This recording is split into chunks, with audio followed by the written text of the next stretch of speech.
All right, so if you guys were in the last presentation, this looks a little bit familiar, but just to kind of get started, we're going to go over some general stuff. We're going to go over a timeline. We're going to go over what we call the application triangle of doom. We'll talk a little bit about standardized tests. Then we're going to get into common application and Naviance, which I'm sure a lot of you are going to be somewhat interested in. We'll talk a little bit about letters of recommendation, and finally, financial aid and scholarships we're going to talk about relatively briefly. All right.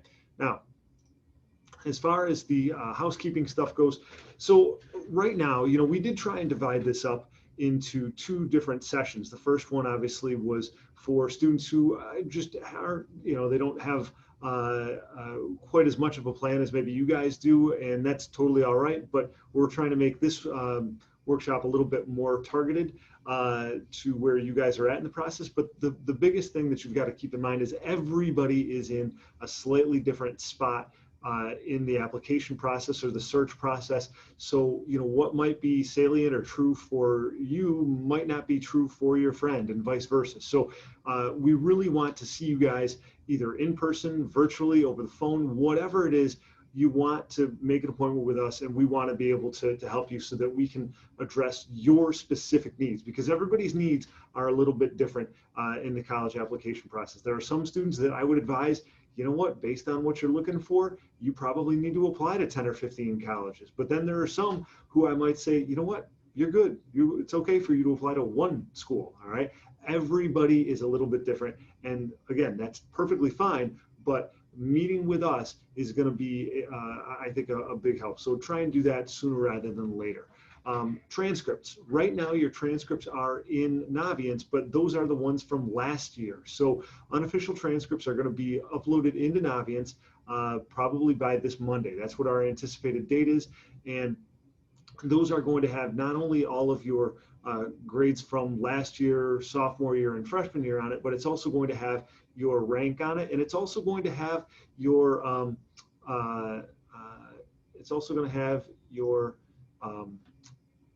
drawing a blank, your expected diploma type. So make sure you take a look at that, and some of that information is stuff that you'll need for some of the applications down the road. Additionally, we're going to have a financial aid night. It's going to be a virtual presentation. There's going to be two of them actually, hosted by Genesee Community College. The first one is going to be on October 22nd, and the other one is going to be on November 17th. We'll send those links out through Schoology. Obviously, we're going to be doing a lot of Schoology announcements. I'm trying to only post the most important stuff in Schoology, because I don't want to be posting, once every day or twice a day or anything like that. We only want the big stuff to come through Schoology. And then FAFSA is going to be available on October 1st. So that's the first time that you are going to be able to complete the FAFSA for the 2021-2022 school year. Okay. Moving along. Okay. So this, we know, is a big decision, but to me, the thing that is super exciting about this is that you guys get to decide, along, with a lot of input from your parents, where you're going to spend the next 2 to 4 years, or maybe even 5 years. All right. And that's really, really cool, because for the most part, you have not had an opportunity to do that in the past. What you've been doing for the most part is just going to school where you live. Some of you might have had a chance to decide between private school or not, but really this is the only opportunity that you've had throughout your entire educational career to decide not only where you go to school, but also where are you going to live? Are you going to live at home? Are you going to live on campus? What campus is that going to be? Is it going to be out of state? All of these things that, they could be stressful if you look at it as, oh no, I have to decide this. But if you kind of turn that around and think you get to decide this, all right, if you take ownership of the process and you guys are driving the bus, if you are the driver, not the passenger, then it's going to be kind of an exciting thing. And it's something that really I think can be a great way for you to learn a little bit about yourself along the way. So, don't let it overwhelm you. Like the bullet right there says, if you keep doing small steps right along the way, it's going to be okay. All right. If you try and just wait until the very last second and say the deadline is, I don't know, I'm picking an arbitrary date, say it's a January 1st deadline. If you wait until December 15th to try and start working on applications, it's not going to go well. All right.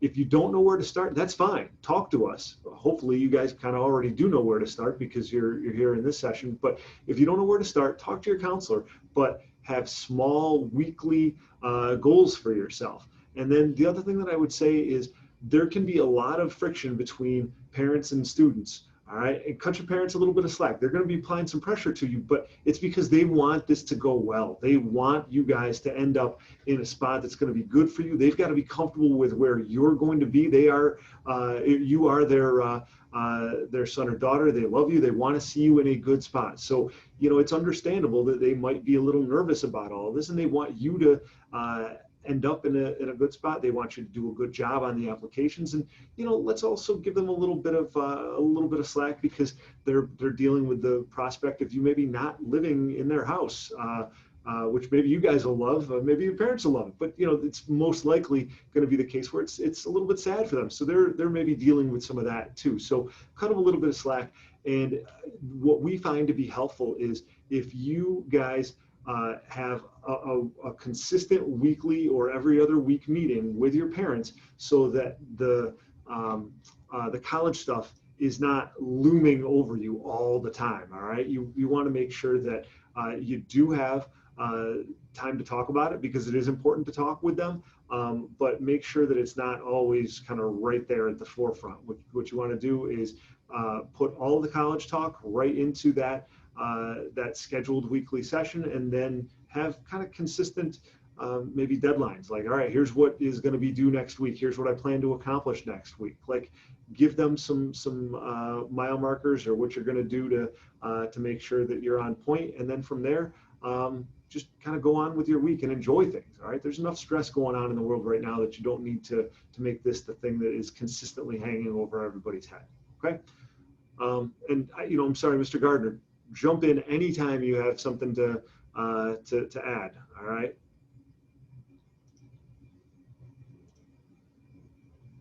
Okay. So timeline.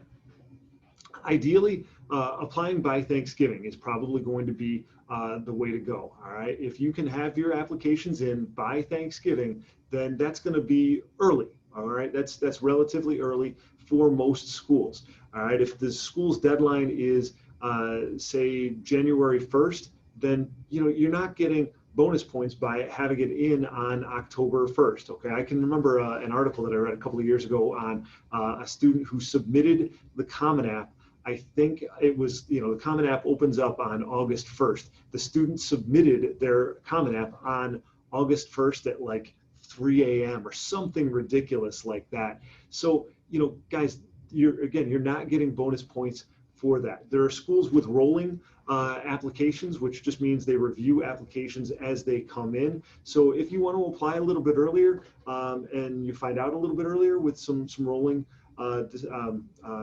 schools, that's perfectly fine. But you don't have to have things in super duper early. All right. We want to make sure though that when it comes to a list, like I had alluded to before, some students are going to have a big list, other students are going to have kind of a small list. But we always want you to have at least one school where that you're going to be able to get into it, that you're going to be able to afford it, and you want to go there. Those three things, you got to have at least one school that meet all three of those criteria. All right. Just so you know, early action is something that accelerates the process. I don't really see a downside with early action. Early action deadlines are usually November 1st, November 15th, or maybe December 1st. All right. But if you have an early action deadline, all it is you're just applying a little bit earlier. They're letting you know a little bit earlier, and hey, everybody's kind of happy with that. You can apply to multiple early action schools for the most part. There are a couple of what they call restrictive early action schools, but those are very few and far between. I think there's, Mr. Gardner, what would you say, like maybe 3, 4? Yeah, I'd say 3 to 5, yeah.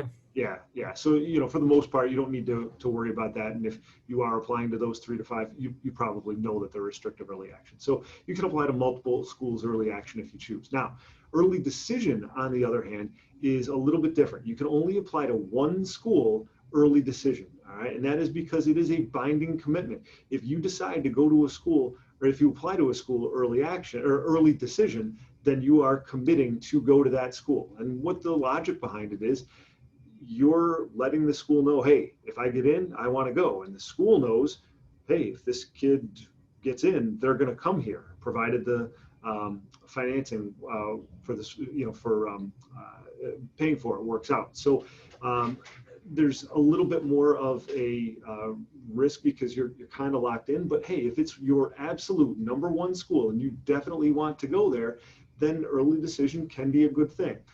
Now, many schools, the chances of you getting into the school might actually be a little bit better applying early decision, okay?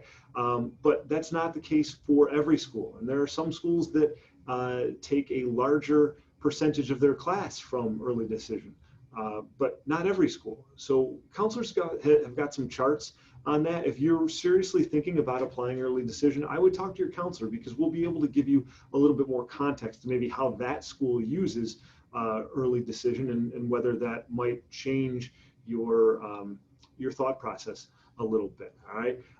We know that people are interested in early decision, but the thing that you don't want to end up with is, you don't actually want to go to the school. You just kind of applied early decision because you thought that was the thing that you're supposed to do. Okay.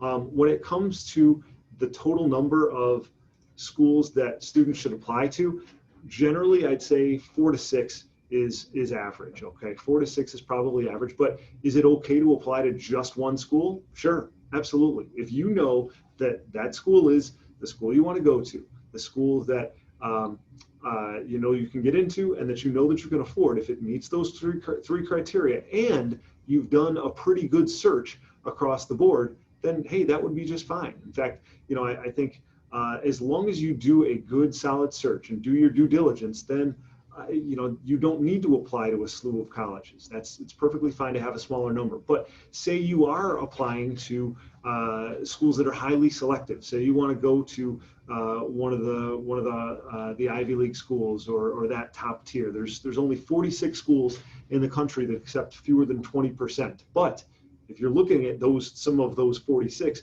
you might need to have a larger number that you're going to apply to, because the chances of you getting in, even if you are a top level student, valedictorian type student, the chances of you getting in are a lot slimmer. So you've got to make sure that you've got a wider array of schools to apply to. Or, if you're applying to a school that has some performance-based component where, maybe you want to be a music student, or you want to go to their musical theater program, something like that, you might need to apply to more schools. But in general, like I said, 4 to 6 is what it looks like. Now, moving ahead to our college application triangle of doom here. All right, everything right here is where stuff needs to get to. So we want everything to go right to college, obviously. Now, there are a bunch of different components to the actual application. So there's stuff that needs to come directly from you guys, from the student to the college. Then there's stuff that's got to come from the counselor and go to the college. We want to make sure that all of it gets there. So this is kind of how it works. Some of the stuff that you guys are going to be sending, you're going to send through either the Common Application or the school's website or something along those lines. You're going to be actually going to the website and clicking send on it, and it goes from you to the college. Then there's stuff that we're going to be sending, and we're going to be clicking send on our end, and it goes from us to the college. Really, Common App and Naviance are just different delivery methods. They're just different electronic delivery methods. So, you could say that either Common App or the SUNY app, whatever it is, that's like FedEx, and we're using UPS. It's all getting to the same spot. We're just using different delivery methods, all right?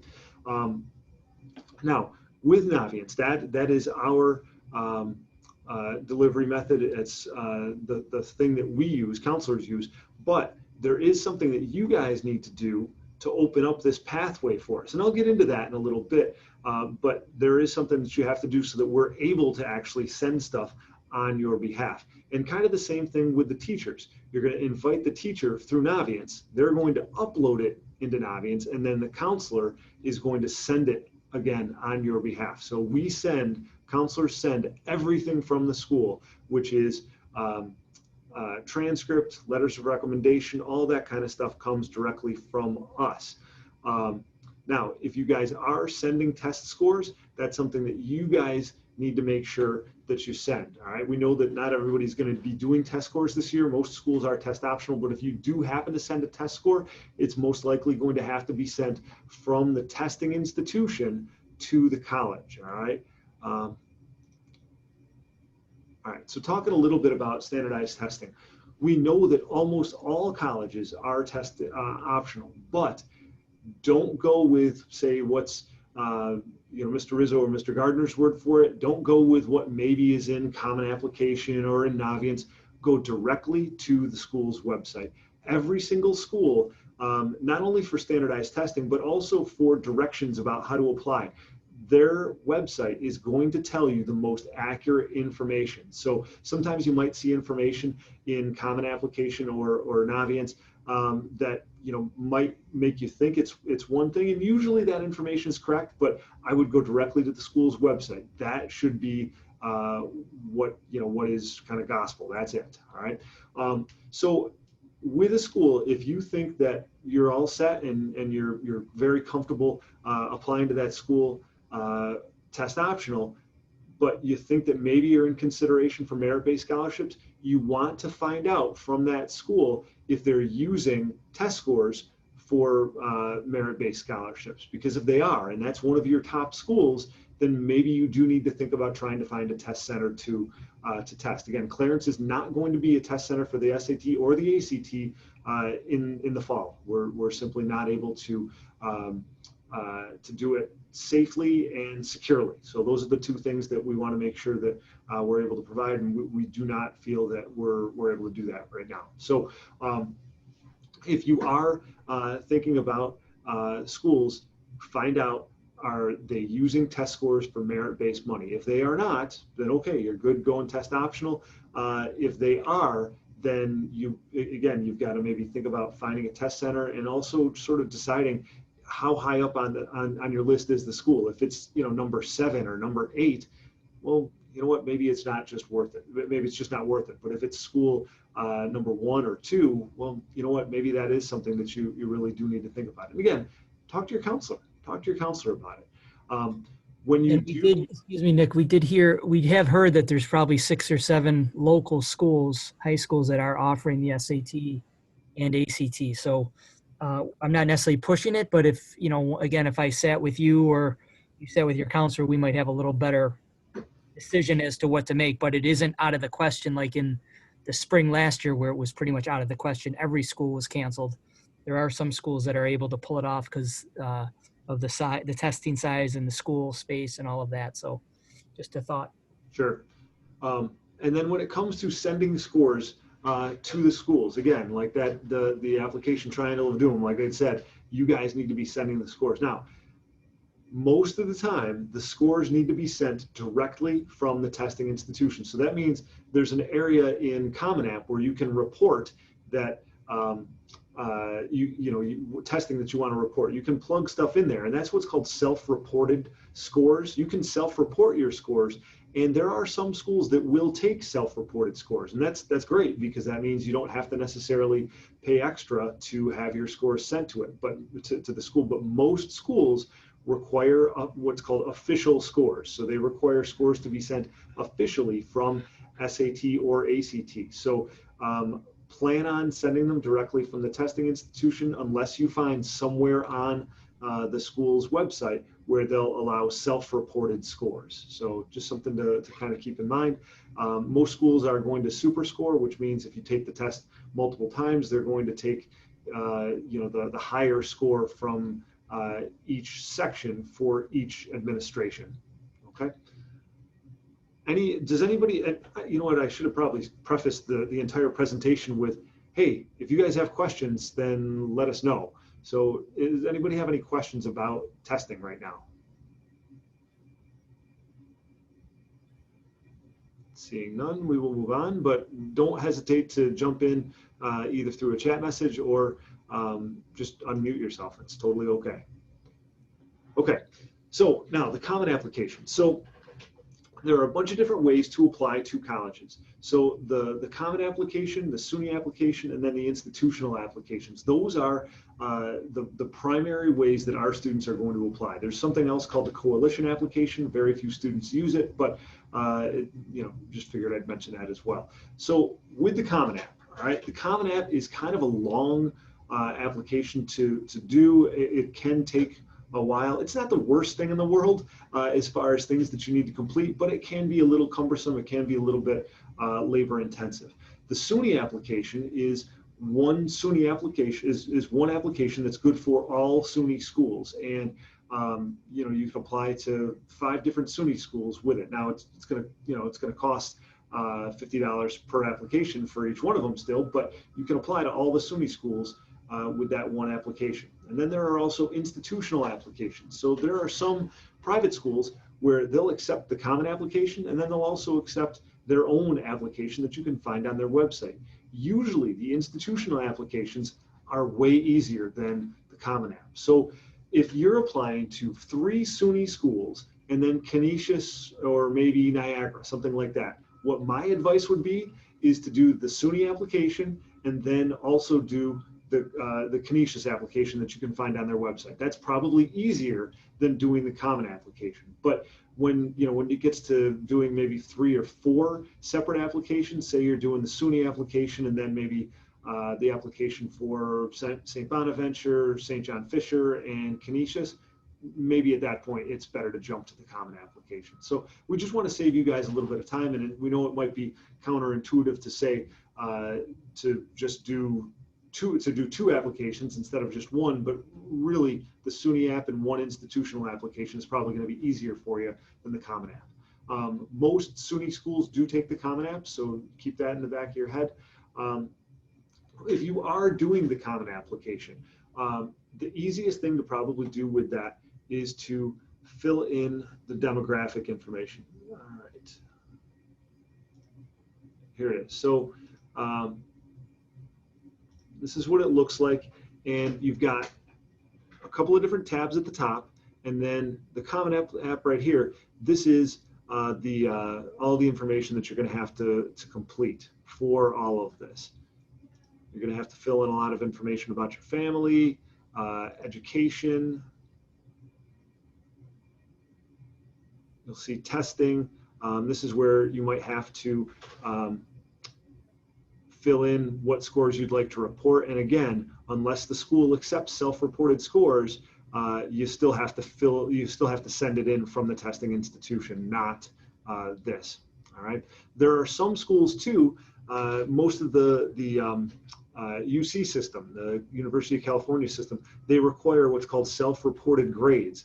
So if you wanted to self-report all of your grades, well, you'd need a copy of your transcript that's going to be found in Naviance, and you would then need to plug it all in right here. Now, this is optional for most colleges, so don't feel like you have to do this, all right? And then, let's see, with writing, you're obviously going to have to do an essay. So this is kind of where you're going to plug all that in. And then for each college, you'll be able to add colleges on the college search right here. It's fairly straightforward as far as adding stuff.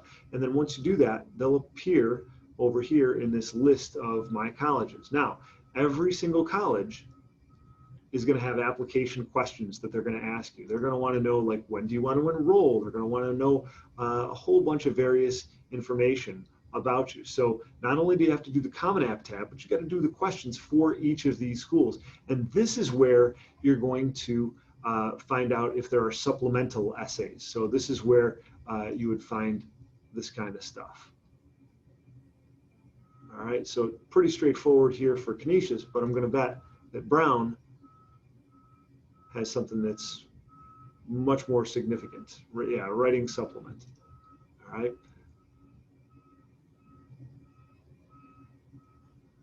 All right, so they've got, looks like 3 separate small essays that you have to do.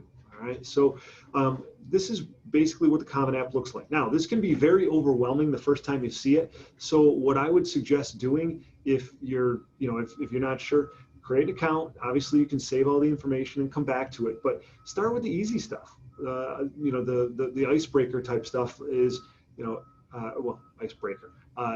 Your name, your address, all the stuff that you know that will break the ice for you. And once you've kind of done some of that stuff, it's a little bit easier to manage. It's not quite as daunting. And then in addition to that, we've got on our website, and I put it somewhere in Schoology as well, we've also got,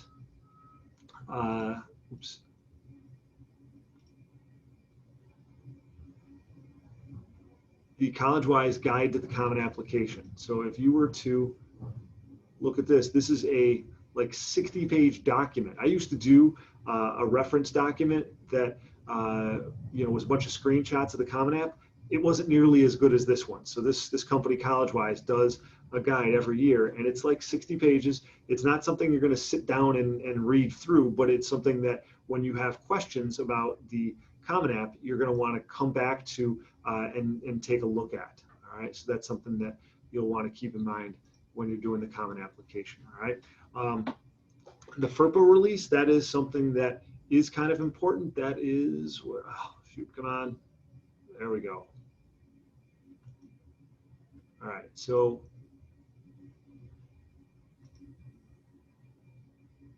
all right, it says recommenders and FERPA. All right, so in order to do the FERPA release, you've got to click this right here. And what this basically says is it's going to give us, the school, permission to send information on your behalf. All right. And you're going to have to waive your right to review the recommendations or not waive your right to review the recommendations. You can obviously do whatever you choose to. That's totally up to you. But for the most part, I would suggest waiving your right to review this stuff, because what sort of a message are you going to be sending to the school if they see, no, I'm not waiving my right to review this stuff? Basically, what that means is, does the recommender have does the recommender have to look over their shoulder, worried that you're going to be saying, hey, this wasn't a positive enough recommendation? All right, nobody is going to write anything bad about you in a letter of recommendation, so keep that in mind. All right, if you don't waive your right, that is sometimes a red flag to colleges. So for the most part, you're going to click this right here. You're going to sign your name and then date it, and then you should be good to go. But this is something that you have to do in order for us to be able to send stuff for you through Navient. So this is something that's got to be done. You've got to be able to do this before you match in Navient. All right.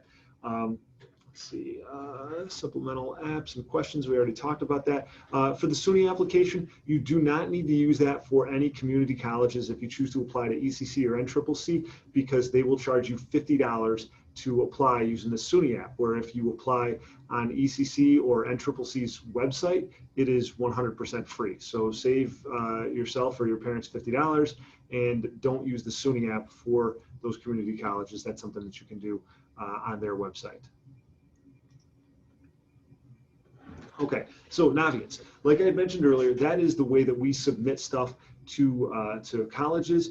And in order to have us do that, you need to match in Navient. And that's what I was kind of alluding to. That's not it.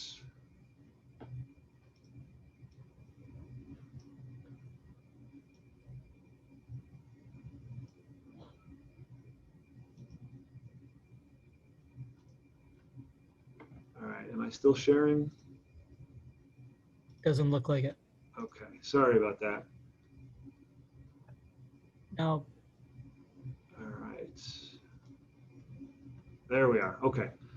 All right. So sorry, all the tabs at the top of Chrome were right on the screen sharing thing. So when I scroll over to try and find a tab, it just kind of drops down on me. So anyway, you don't care. So this is what it looks like when you log into Navient. And when you click on transcript, this is the thing I was mentioning earlier. Just click on transcript and it's going to take you right to where the transcript, what? Come on, it logged me out. All right, sorry about that.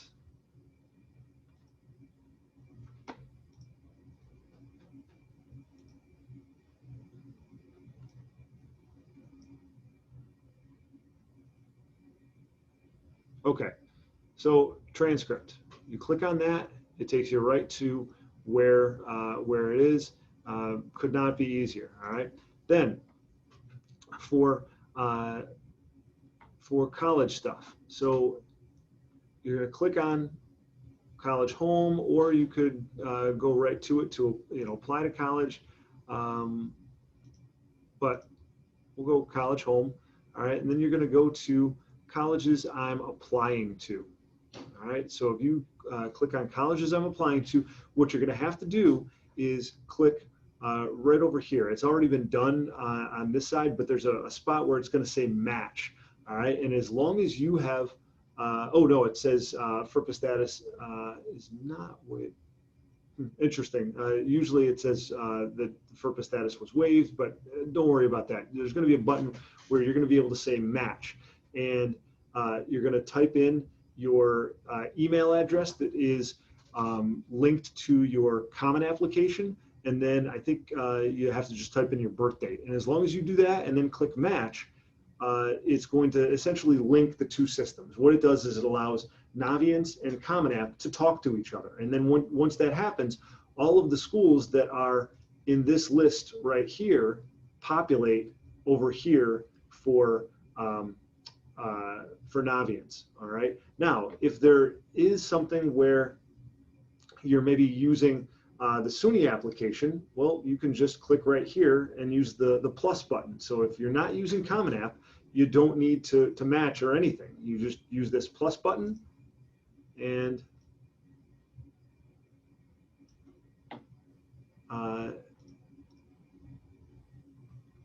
you can find the school that you're applying to, and then, okay, and then you're going to say how you're applying directly to the institution, and then you're going to add the application. Now, this add and request transcript, you don't need to click that, all right? We do not monitor transcript requests in Naviance, and I'll explain why in a couple of minutes. But basically, what you guys need to do is, if you're applying using the Common App, you need to match. If you are not applying using Common App, all you have to do is use this plus button to add in the colleges right here.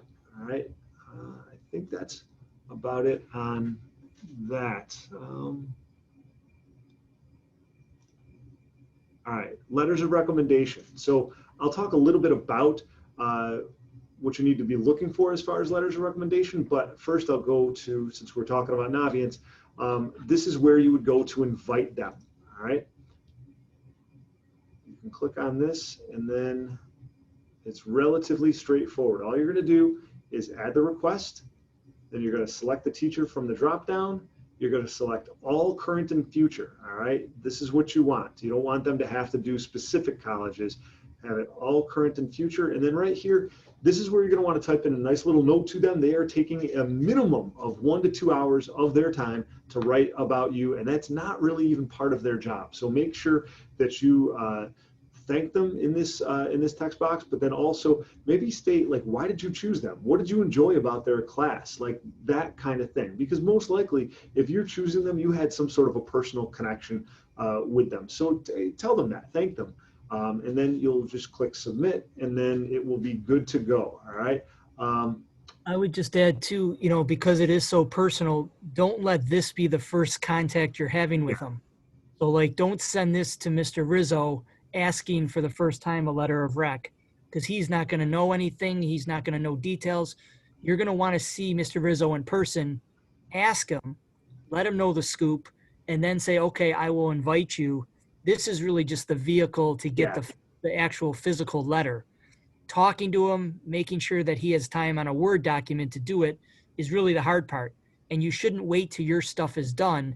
I would, once you get comfortable within this week, figure out who it might be, and then ask them so that you're working on your stuff while they're working on theirs. And then it all kind of comes together.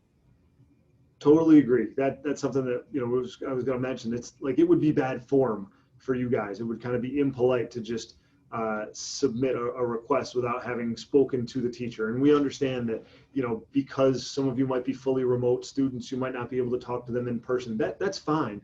But you want to at least reach out to them via email and say, would you be able to write me a good letter of recommendation? Now, the other thing too is, look at the schools that you're applying to and whether or not they require letters of recommendation. Some of them do not even require letters. There are some large schools that they don't want them. In fact, University of Pittsburgh, that's a very good, well-known school. Hey, they don't even want them. They're looking at your transcripts. That's where they're going to be making their decisions. So look at the schools that you're applying to and then follow the directions. Again, go back to their website. Don't just rely on Naviance or Common App. Go to their website and take a look at what they require. And if they require one letter, you can send one letter. Sometimes they'll accept the second letter. There's some schools that they require 2 letters, and maybe they'll accept a third. You don't need to go over and above that. The vast majority of you are going to be fine with 1 or maybe 2 letters of recommendation. 3 is really kind of too many. Now, there could be some schools that will say, all right, we'll accept or we require 2 letters, and then there might be another school that says we'll only accept 1 letter. Well, which one do you choose, and how do we make sure that that happens? That's why you've got to meet with us, meet with your counselor to try and sort that out so that we know what is going where, and we want to make sure that we get it right. We keep detailed records of what gets sent, but we want to make sure that you guys are in on the decision. You're not able to look at the letters of recommendation, which I know might seem a little bit odd to you, but they're confidential documents, so you're not going to be able to see those. There might be some teachers that do give you a copy of the letter. I know there's some that have that as kind of their standard practice, but for the most part, the letters are confidential documents, and you should not expect to see them. All right. Now, once the letter is actually sent and you click right here and it's submitted, there's going to be the teacher's name, like another screen will kind of pop up, and the teacher's name is going to be right here. And then once that's there next to it, it's going to say requested. All right. So if you see requested, then it means that you've done your job. Once it says in progress, that's the thing that you need to look at and say, okay, great, the teacher has done their job. That means that if it's in progress, the teacher has uploaded their letter of recommendation and it's good to go. All right. It means it's ready for the counselor to send. If it says submitted, then that actually means the counselor has already submitted the letter on your behalf. So you've got requested, you've got in progress, and then you've got submitted. If it's in progress, that means the teacher has done their job. I wish it would say uploaded. That would make things a lot more clear, but not a perfect world, unfortunately, here. So that's what we're looking at with that. And then let's see. So, we've talked about the mechanics of the letter recommendation, but ultimately I'd say, who do you choose for these letters? If you're looking at going into a science related field, then you should probably have a science teacher that you've had. Okay.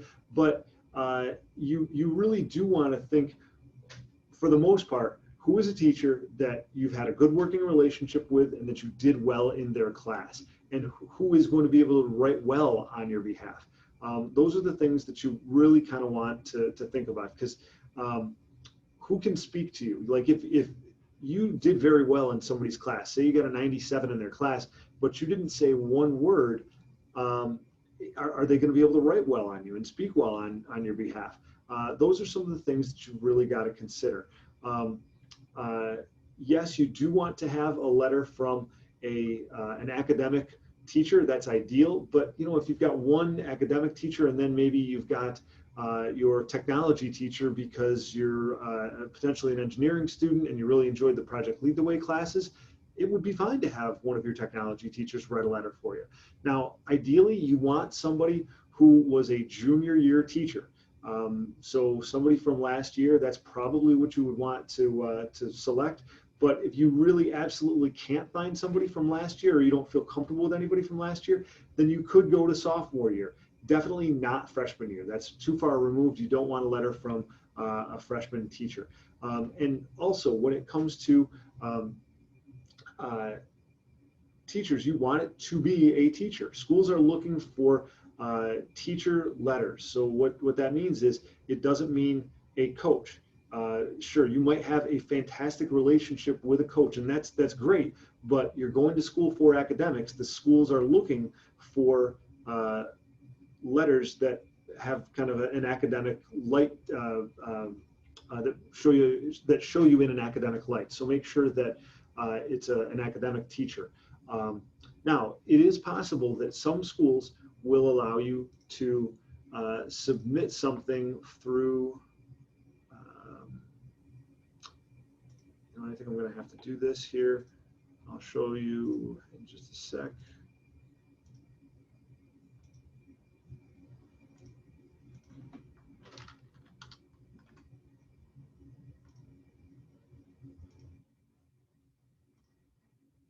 All right, so I just did the FERPA authorization, and so teachers can't submit anything through Common App for you. It's all got to be through Naviance. However, there are some schools that will allow what's called an other recommender. So if you've got a pastor that you feel like is really going to be able to speak well on you, or you're applying to maybe a school with a religious association, and they require a clergy recommendation, or maybe you do want to send a letter from a coach. Remember, that doesn't replace the teacher letters, but it can just be extra. And if that's the case, you can invite them through the Common App right here. So you can invite other recommender. All you have to do is type in their email address, relationship, all this kind of stuff. Then you add them, all right? And then once you do that, you have to assign them, all right? Because maybe you want the letter to go to Canisius, but you don't want it to go to Brown. So remember, every school that you're going to be doing an other recommender for, you have to actually assign them. So once you've invited them, there's like another little drop down that pops up here that's called assign. So you've got to assign them to each of these. All right. Now, again, I know that I might be speaking to a very small percentage of students who are going to be using an other recommender, but it can be a little bit tricky. So that's why I wanted to go over it. Anything else, Mr. Gardner, on this that I'm missing? Yeah, and I'm not sure if it would really pertain, but like, sometimes like if a teacher has retired, or if there's somebody along those lines, but it's kind of a teacher, but they no longer are a Clarence, that would probably be another recommender. So there's some sort of different scenarios that might exist, but any teacher at Clarence High School, so not even the middle school or the elementary, would go through Naviance, but anything else would be, if it's a Common App, other recommender.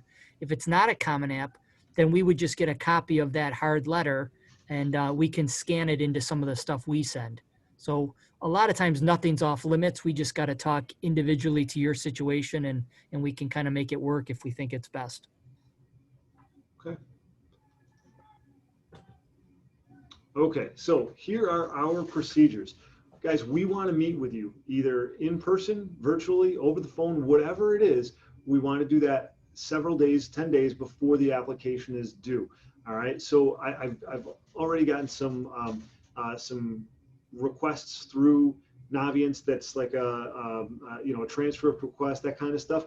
We do not even look at those. All right. And the reason why is not because we're trying to be difficult and we're trying to make your lives harder because you got to meet with a counselor, because like I'm sure you might grumble at that. All right. But there's lots and lots of things that could potentially go wrong. We want to make sure that, again, going back to I don't even have it up. Going back to the application triangle of doom, all right, that all the different pieces of the application get to the college. That's part of our job. So we want to make sure that if you're supposed to have sent the scores, we're going to ask you the question, hey, did you send the scores? But if you just send us a transcript request, we might not get a chance to have that kind of a conversation with you. All right. There's been times in the past where a student thinks they met with us and we sent everything out through Naviance, and sure, they completed everything on Common App, but they never went back and hit review and submit. They didn't actually do that. And so therefore their application is incomplete. Counselors did our stuff, but you guys didn't do your stuff. So those kinds of things. And again, it's rare. It doesn't happen that often, but it's why we do want to meet with you in person or over the phone, virtually, whatever it is, because we want to make sure that everything gets to where it's supposed to go. All right. So we're not trying to be a pain in the rear end or trying to be difficult, but we want to make sure that everything is copacetic. All right.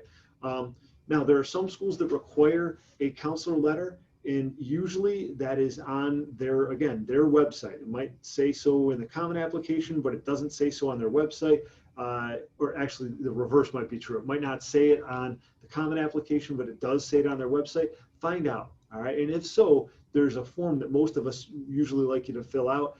We can, usually that's something I'll email to students, but every counselor approaches it a little bit differently. Like I know for me, I like to have you fill out a form, but then I also like to have a conversation with you, all right? And we're not trying to put you on the spot and make you feel uncomfortable. It can be a little uncomfortable because you're talking about yourself, and most of the time you guys aren't, most people are not super comfortable doing that. But what it is we're trying to make sure that we're presenting all sides of you as a person when we write the letter. So we want to make sure that we're not leaving any stone unturned. So that's why we might do a form and then also follow that up with a conversation, okay? Like we'd said, we send everything from the school, the transcript, teacher letters, secondary school report, all that kind of stuff. And then the other thing, the last thing, is that it is not unusual for you to get some automated email from the school stating that they don't have all pieces of your application. Now, that can be an unsettling email to receive. Most of the time, you guys do this once. It's a one-shot deal. You get one chance to apply, and you don't want it to go wrong. So there's anxiety on your part. You want to make sure that everything is right. So when you get an email hearing that some of your application is not complete, you might start to freak out. What I'd say when you get that, relax, take a deep breath. It's going to be okay. Most of the time, it just things cross in cyberspace, or sometimes we've sent something on your behalf and it goes into sort of like a digital repository that the colleges have, and they simply haven't uploaded it into their system yet. So it might take a little while for things to get sorted out. Most schools do have kind of a digital portal for you guys to look at, so you can see what's there and when it maybe arrived. But for us, we know exactly when we sent something, and sometimes schools might say, well, hey, have the counselor email it to us. Well, no, we sent it to them, and usually when we call, they're able to find it. It just means, oh, it wasn't in the spot that they thought it was. So, they're receiving thousands and thousands of items of information on each of you guys. So not on each of you guys, on all of their applicants. So, cut them a little bit of slack. There's a little bit of there's a little wiggle room for stuff to go wrong. We're almost always able to make sure that it gets sorted out. And it's almost never on our end. All right, the problem's almost always on the college end. And again, I don't want to be too harsh on them, because again, they're receiving thousands of items of information, but we're usually able to sort it out, and we do a very good job of getting your stuff to the colleges. Anything else on that, Mr. Gardner? Nope, I think that's good. Okay, all right, guys, do you have any questions? Okay. All right, so again, like I said a couple of minutes ago, you guys do this one time, and you want to make sure that you get it right.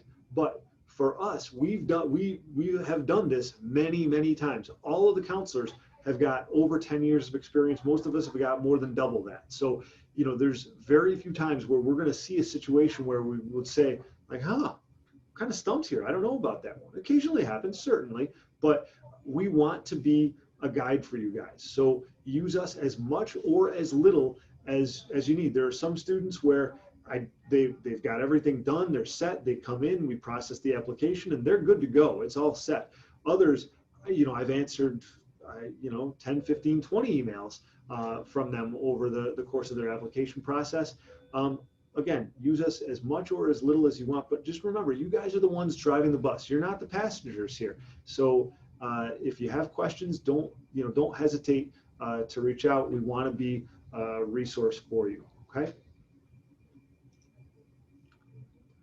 Now, financial aid and scholarships.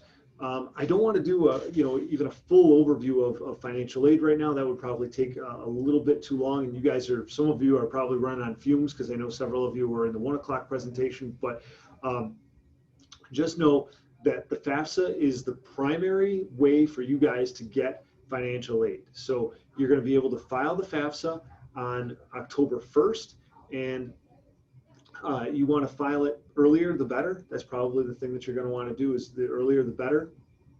The thing that you can do right now is you can create an FSA ID. You're going to need one, and your parents are going to need one. So you can do that right now if you want.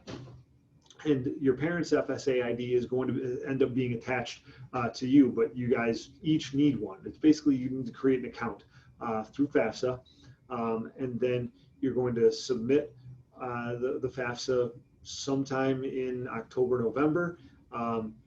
And then from there, the federal government is going to decide, based on their methodology, what you're going to be expected to pay. They're going to pay up front. They're going to send that information to the schools that you tell them to send it to. And then the schools from there are going to come up with a financial aid package for you. And that package is going to be going to come through with hopefully a lot of grant money, some merit-based money. It's also going to have loans in it. So, we'll send out stuff probably in the spring, which is when most financial aid packages come out, on how to look at those and what award letters actually look like. We'll send that out a little bit later, but right now what you can do is use the net price calculator to figure out what the school might cost. All right, every school is required to have what's called the net price calculator on their website, and if you don't know where to find it, in the top right corner, most of the time there's a search box on the school's website. If you type in net price calculator, it'll most likely send you to that spot. Some net price calculators are really good. Others are roughly what you might pay. It's never going to be down to the penny. It's probably going to be within a couple $1,000s. But, again, with COVID, if your parents' income from, let's see, it would have been 2019 was one thing, and then say they lost their job in 2020, and it's significantly different, well, you might need to do an appeal to the financial aid office. All right, and all of that is stuff that does happen. All right, you want to make sure that you reach out to the financial aid people. All right, really any college person, whether it's in the admissions office or the financial aid office, it's okay to reach out to them. Their job is there to help you guys. So make sure to tap into them. So don't ever hesitate to reach out to a financial aid person or an admissions person at the college for that matter. The bulk of the money that you guys are going to be receiving, scholarship money, is going to come directly from the individual college. And it's going to be, if your GPA is X, you're going to get the Provost Award, and it's $10,000 a year or whatever. If your GPA is X, maybe you'll get the Presidential Scholarship, and that's even more money. So that kind of thing, that's what those scholarships usually look like. And you get that money just by applying to the school. If it's scholarships, if it's grants, well, that comes through the FAFSA. So the FAFSA is going to be for what's called need-based aid. So all need-based aid is going to go through the FAFSA. All merit-based aid, which just means, hey, you've got really good grades and maybe a really good SAT score, so we want to throw money at you to hopefully have you come to our school. That's merit-based aid. So the bulk of the merit-based money, scholarship money that you're going to get is going to come from the individual college. But then there are websites that are basically like databases, FastWeb, CapEx. They're databases where you create an account and you can figure out which scholarships you might be eligible for. And most of the time for these websites, these are low dollar scholarships. Maybe it's a $150 scholarship, maybe a $500 scholarship. Now, just remember, the more, the higher dollar value for a scholarship, probably the more applicants there's going to be. So the chances of you winning it, likelihood goes down when there are more applicants. So keep that kind of stuff in mind. When you're talking about applying for scholarships separately, like through FastWeb or CapEx, that's stuff that I would do maybe after you finish your actual application. So finish your applications to schools, and then you can dive into applying for different scholarships. All right. And then we get a number of scholarships throughout the year that are for area students for just in Western New York. We'll post those on our website. And then also in March, there is we call it the Clarence Common Scholarship application. And there's about 40 different scholarships that you can apply to with just the one application. And those all go to Clarence students. And again, it's anywhere from like $100 dollar value all the way up to, I think the highest one is maybe like $2,500. All right. So keep on the lookout for that. All right. And then lastly, the essay.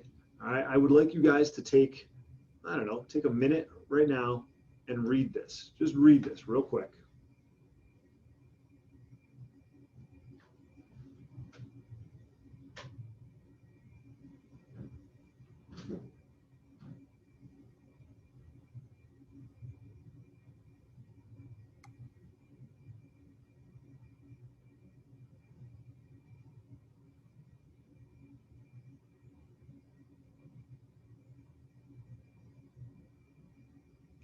Okay, so with the essay, all right, this is something that I would say is pretty important.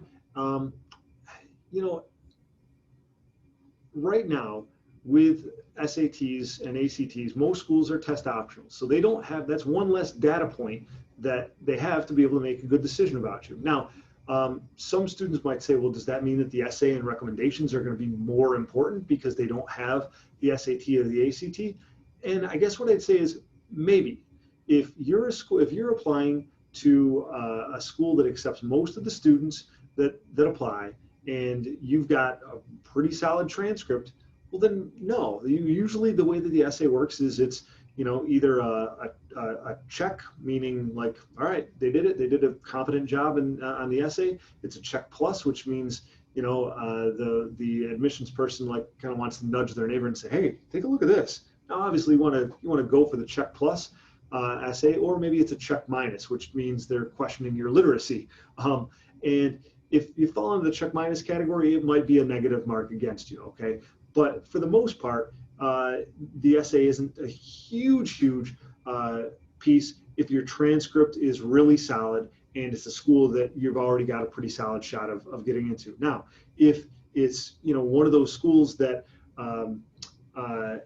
accepts fewer than 20% of the students, or it's, maybe you're kind of on the border or that kind of thing, that's where the essay does increase in importance. What they say regarding the essay sometimes is that a good essay can heal the sick, but it can't raise the dead. All right. So if you were on the fence, then maybe the essay could be the thing that puts you over. But if you were pretty far from getting in, a sterling essay is not going to be the thing that like puts you over the top. All right. On the Common App, they do have something where you can do the regular essay, and then they give you an option for the COVID statement this year, talking about the COVID statement. And do you want to write about what you did during the closure and kind of how COVID might have impacted you? Well, that's a tough question. It really depends on the person. If it comes across as like you're reaching, you're kind of stretching, and maybe it's a little contrived, I wouldn't do it. If the closure had a profound impact on you and your family because maybe your parents are healthcare providers and you've got younger siblings and you were, cooking meals for them and trying to juggle your schoolwork and you barely saw your parents, or, maybe one of them was not, living above the garage because they were scared to come and have contact with you. Like, you definitely want to say something. So, it really depends on each person's individual situation. If it was, I watched all the Netflix that I could, I got really bored and I didn't really know what to do, so I decided to start baking bread. I don't know that that's a story that you need to tell, all right? But make sure if you do decide to do the COVID statement that you do a good job with it and that you're not reaching, all right? And really that kind of goes with any essay, all right? With any essay, like, well, could you tell a story about X, Y, or Z? Yeah, you could, but you don't want it to come across as forced. You want it to come across as something that is clearly in your voice, and you don't want it to be just like a litany of complaints. So if you're taking issue with something, you don't want to come across as a complainer, because remember, these admissions people are making decisions about, do they want to have you on their campus for 4 years? And if you're somebody that, sure, you're bright, but you kind of come across as a pain in the rear end, I mean, I don't want to say they're not going to let you in, but they're people too. It might be the thing that makes them say, I don't know. All right. So keep all of that in mind when you're doing the essay. Mr. Gardner, other thoughts on the essay? No, I mean, I think you hit it on. I think it's, I think the idea is just to be yourself and don't, I'm really kind of miffed at well, I mean, the COVID question it ends up putting probably more pressure on. I mean, there's legitimate things that happened, share that, but don't feel like you have to be somebody you're not. I always say if your essay without your name was dropped on the ground and somebody picked it up, would they be able to know who it was? And that's really what you want to do. Anybody that reads it, like, is this you? Because it's real hard to write it if it's not you, but B, it's just obviously it's something that you want to, hey, take it or leave it. This is who I am.